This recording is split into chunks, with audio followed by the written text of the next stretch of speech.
Bonjour à tous. Bienvenue à Lingopay News in Easy French. Aujourd'hui, nous vous présentons les principales actualités de ce vendredi 23 janvier 2026. Nous commençons par les événements qui façonnent notre monde actuel. La première ministre japonaise, Sanae Takaichi, a mis fin prématurément à la session parlementaire. Elle souhaite que de nouvelles élections aient lieu prochainement.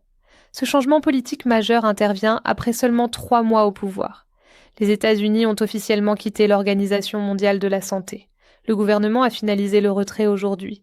Cette décision modifie la manière dont le pays collabore avec les organisations mondiales de santé. Les dirigeants des États-Unis, de l'Ukraine et de la Russie se réunissent à Abu Dhabi. Ils mènent des pourparlers pour mettre fin à la guerre. C'est la première fois que ces 3 nations se réunissent pour discuter de la paix. Passons maintenant à l'actualité sportive. Les X Games sont de retour à Aspen dans le Colorado. Aujourd'hui, les meilleurs athlètes s'affronteront dans des épreuves de ski et de snowboard. Cette année marque la 25e édition de cet événement hivernal organisé à Buttermilk Mountain. L'équipe de football américain de l'Indiana a remporté le College Football Playoff contre Miami. Près de 34 millions de personnes ont regardé le match. Il s'agit du match universitaire le plus regardé depuis 11 ans. Les organisateurs ont publié aujourd'hui un nouveau guide pour les Jeux olympiques d'hiver de 2026. Les Jeux se dérouleront à Milan et à Cortina, en Italie. Les fans peuvent désormais découvrir les sites et le programme des épreuves. Passons maintenant aux actualités internationales.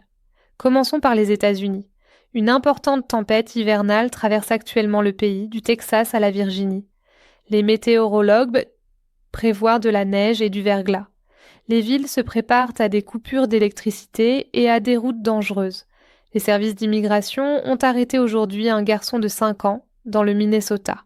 Cette arrestation a eu lieu lors d'une descente dans un centre communautaire. Des avocats et des militants tentent d'aider l'enfant et sa famille. Passons maintenant à l'Amérique latine. Les pompiers chiliens luttent aujourd'hui contre des incendies de forêt meurtriers.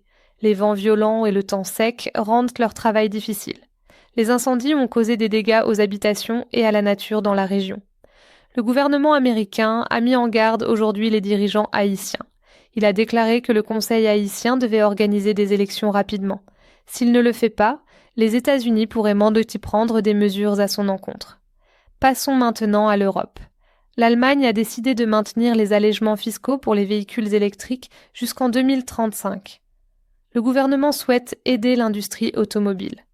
Cela aide des entreprises comme Volkswagen en cette période économique difficile. Le gouvernement du Groenland a déclaré que les États-Unis ne pouvaient pas avoir un accès total à leur île. Cette réponse fait suite aux commentaires du président Trump. Ils insistent sur le fait que leurs lois doivent être respectées. Enfin, passons aux actualités internationales. L'Afrique du Sud accueille la marine iranienne pour des exercices militaires. Les États-Unis et d'autres pays ont critiqué cet événement. Le gouvernement sud-africain affirme qu'il a le droit de le faire. Les inondations en Indonésie ont endommagé l'habitat d'une espèce rare de singes. Les groupes de défense de l'environnement affirment que l'orang-outan de Tapanuli est en danger. Les sociétés minières de la région sont désormais soumises à de nouvelles règles strictes. Cela conclut nos principales nouvelles d'aujourd'hui. Merci de nous avoir rejoints sur Lingopay News in Easy French. Nous reviendrons bientôt avec une autre mise à jour sur les dernières nouvelles. Merci pour votre attention.